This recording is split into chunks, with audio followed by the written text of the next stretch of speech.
that you guys are not getting that gets you to the next stage and getting a film grant? Part 2 of getting a film grant, what to do and what not to do. The very first thing is a little bit obvious, but I see it all the time, and it's making like big mistakes, like spelling mistakes, grammar mistakes. There's no link.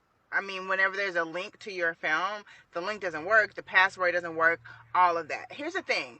We understand that everybody's human, but when there's like a ton of spelling mistakes, the link doesn't work, the link is expired, it's very thin paragraph, so I ask you for 500 words and you send me 2 sentences. Basically, what that's telling me is that you're not taking this seriously. It's not that important to you, and if it's not that important to you, why would it be important to me? The next thing, and I'm sorry for this, I wish this wasn't the case. I absolutely wish this wasn't the case. But it has to do with vulnerability. Whenever we're asking you about yourself and your background, I honestly, I'm sorry, but getting to know you better, understanding what you've been through, including hardships, always helps us to know how to support you and to feel like we're part of your story. I know it can feel exploitative or self-exploitative sometimes when you feel like you have to put your trauma in an application in order to get a grant. So I would say do what feels safe for you, but it does help.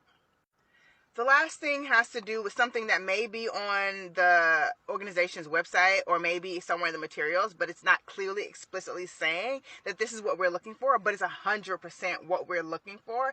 And that has to do with your future career plans. If you're applying for a television program or you're submitting a pilot, articulating that you want a career in television, that you're looking to be staffed, helps us feel like we're helping you along the way, as opposed to somebody who's saying, oh, I want to work in film, but you're applying to a television program. Same thing for film when you're shadowing people. Same thing for applying to certain contests.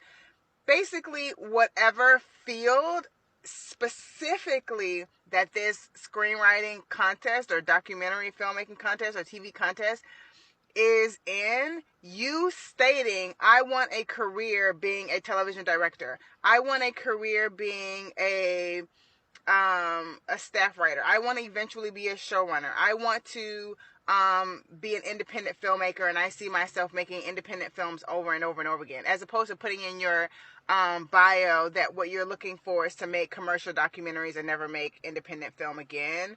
That doesn't help us want to support you, because if I have this program, if I have this nonprofit, what I'm looking to do is invest in the field of the next generation of people who are doing what the contest says, and therefore you stating that you want to do something completely different makes me feel like I'm not investing in the field. Last but not least, here's a bonus one. And this is going to sound super obvious, but it happens way too often.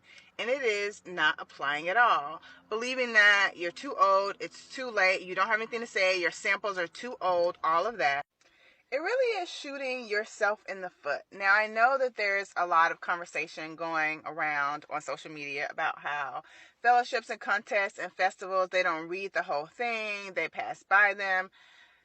I can't speak for everything and everyone, but every application that I've read from top to bottom. I've viewed all of the materials, and it really is taking into account who you are, what you're bringing to the table, and is this program going to be able to support you where you are. So the most important thing is to show up for yourself. Now, I know it can be overwhelming when there's like, you go on your social media and your algorithm is set up where there's always a new contest, a new fellowship, a new fund, blah, blah, blah, blah.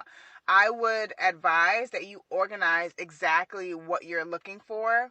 I say this all the time, but knowing where you are in your career and the kind of support you need, so you're not just applying to everything, because that's exhausting and it can be discouraging, but saying, I'm in a place right now where I don't need help creatively. I need mentorship. I don't know what I'm doing. Or I don't need mentorship. I really just need to get my script to the next level. Or I don't need to get my script to the next level. I really need press to get it out there because I'm done with that.